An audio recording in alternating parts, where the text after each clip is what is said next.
I've had this set up for a couple years now. Initially, I did have it on this HP laptop here. This is running Windows 11. Given this is a Chinese kind of knockoff software, there is some likely malware and stuff going on with this, so I didn't really want HP tuners and PCM writing and everything to have anything weird going on. So this is kind of my internet HP tuners laptop. I keep the Tech 2 stuff all on this Windows 7 cheap thing I got on Facebook. Quite a bit more difficult to get this to work here. It was quite easy on the Windows 11. You just have to be very particular in how you load the software. There's a bunch of tutorials online, and I will leave some links to helpful things I had and where I got this. One interesting piece of information I found: if you didn't buy this from their actual website and you got it from Amazon, they will provide you no support at all. And they purposely put the wrong file addresses in the software. So when you're trying to load this device, Tech 2 won't load, it can't find a file directory. Some common sense and some reading online, you can kind of weed through it and get it to work. Which took me a little bit of messing around last fall when I switched over laptops, but it is back to working. So just to kind of give it a quick run through, what I do every time when I plug this thing in, before you do anything, kind of plug it in here, make sure it is on the right network and it's online. What you're going to want to do is just update the licenses. This is free. Once you buy this and get it working, there is no annual fee. You can use the TIS software to do like software updates on vehicles.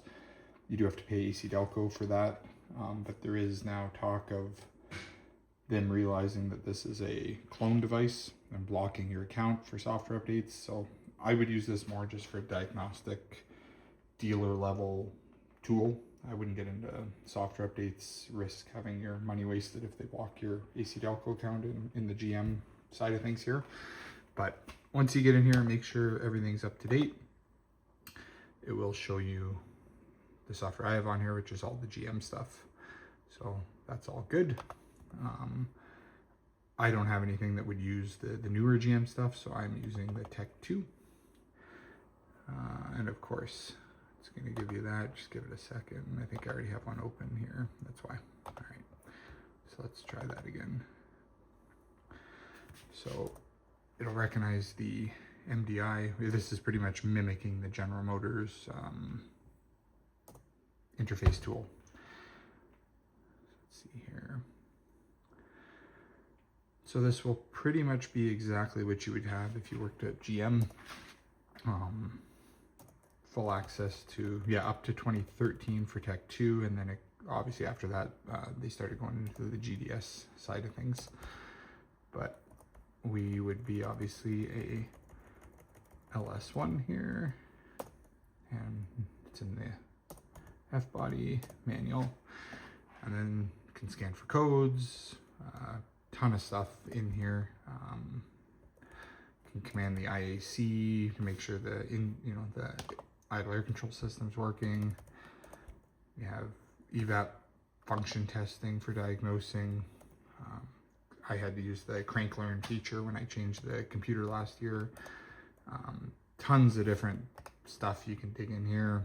ABS codes, gauge module, airbag, everything on the car can be controlled through here. You can command on relays and pumps and pretty much anything you need if you're trying to troubleshoot something, or just, well, pretty much anything on the vehicle, save paying the dealership to do it. There are a few things that don't work with this that I found.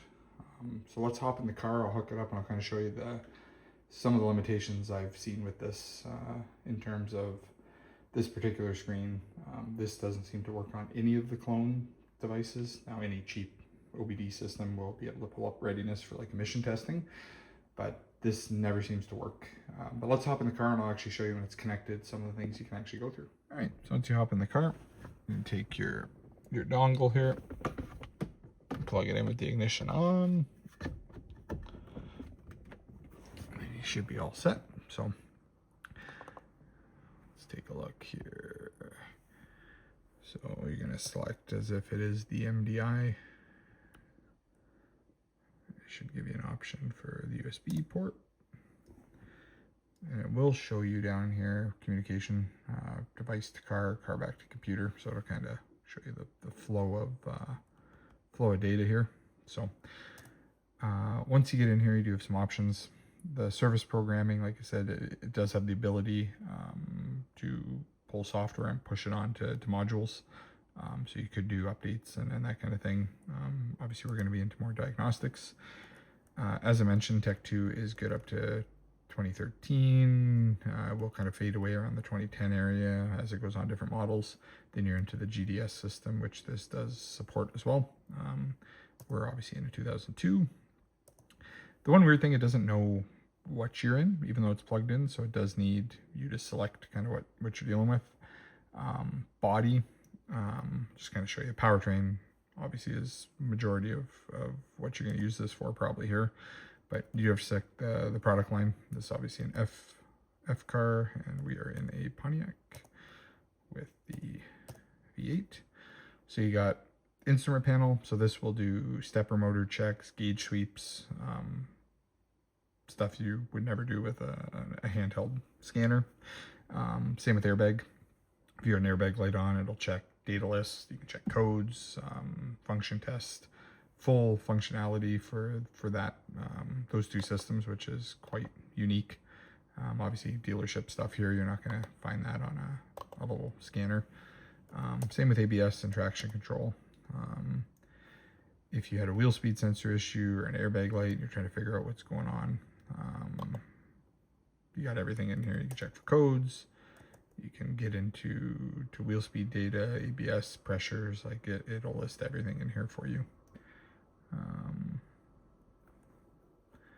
Don't need this little guy here. But yeah, this is all live. So TCS warning, if I turn traction control on, it'll be pretty instant how it's reading stuff. Obviously the car's not running here, but very useful stuff. You're gonna have to pay, you know, usually those things you got to go somewhere to get it scanned, and now this day and age these cars are really not commonplace. GM is not going to have any guys unless you got an old timer that's still working there that was PDIing these and working on these when they were new. They're long out of the dealer network at this point, so you got new guys used to the new stuff. You know, obviously they're going to have all the technology to be able to work on these, but do they want to? Are they comfortable working on this stuff and diagnosing it with the old system? You'd almost be better, like I said, to have what I have here. Between that, the software, online for service manuals, you can access everything. You can pretty much, you are a GM dealer at this point. You can do everything they could do, especially when you get into what I was kind of showing there. All the special functions, if you're trying to troubleshoot something, is quite nice. One thing I have used on this is the crank learn here. When I did the new computer, I had a friend at GM. I didn't want to mess with the software side of things. He has HP tuners, Tech 2. He's kind of an old school guy, and he flashed fresh software onto a spare computer I had. But when you do that, it does need the crank learn. This did it perfectly. I walked through all the steps, got rid of the code, did the pattern learn there, so it does work. And as I mentioned, the EVAP test here, these cars take forever to set this monitor. So if you're in a province or a state that needs EVAP testing, emission testing, you can do this to force ready that monitor on. I've yet to do this. That's the only monitor still not ready on this car, and I just don't think the gas levels got low enough for it to run, but they do take like a million drive cycles to set. So once the gas gets a little lower, I was going to try running this and just see how it works.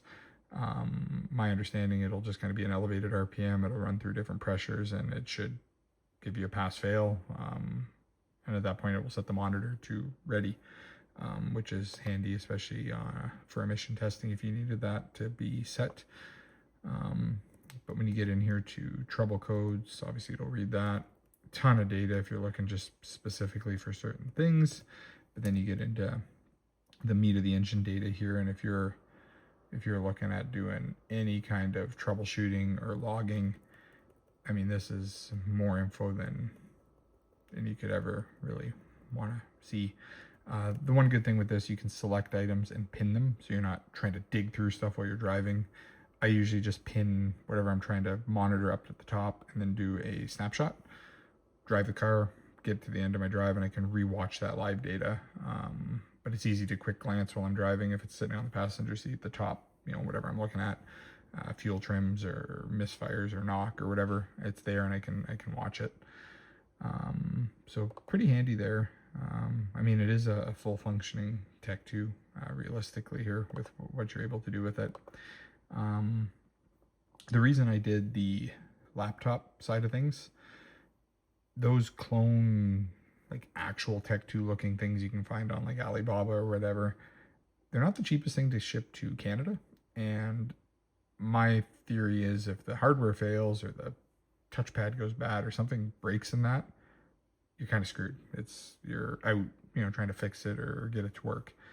This is really just the pass-through little box, and you're using your own laptop with software. So worst case, the pass-through thing doesn't work, you can always get a new one of those. But the actual software and functionality and hardware is really your laptop. So I figure it's cheaper and it's seeming more reliable to me. The software loaded on here, this thing is fantastic. No lag, works perfect, never crashes. I've had zero issues with this. The setup, 1 out of 10, horrible. Once it's working, fantastic. And for the cost, I can't complain. I mean, for a couple $100 to be able to do all of this, check fuel trims, you can go through idle counts. As these get older, you're inevitably going to have some problems, or things you want to try to figure out. This will help you do that. So I would strongly suggest anybody that has an older F-body or GM that is Tech 2 compatible, or even on the newer stuff, if you have a new GM car and you want to use the GDS, it'll do it all. This will pretty much mimic a full dealer setup. Highly recommend. If you guys have any questions on where I got this, I will drop some links in the description. If you're having trouble setting it up, or you have just general questions about a test or a specific data point that you're maybe curious if it can do, send me a message. I'll look at it and see if I can answer your question, or hop in there and see what you're looking for if it is there. But yeah, 10 out of 10. Love this thing. It is the best tool essentially I have.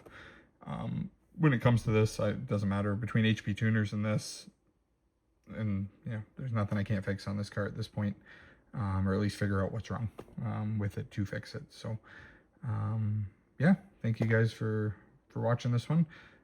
Weather is getting nicer out there. I've had the car out twice. Put about 100 and some kilometers on it. It is running fantastic. Zero issues, no lights, fuel trims are all bang on since all the work in the fall, so it is running great.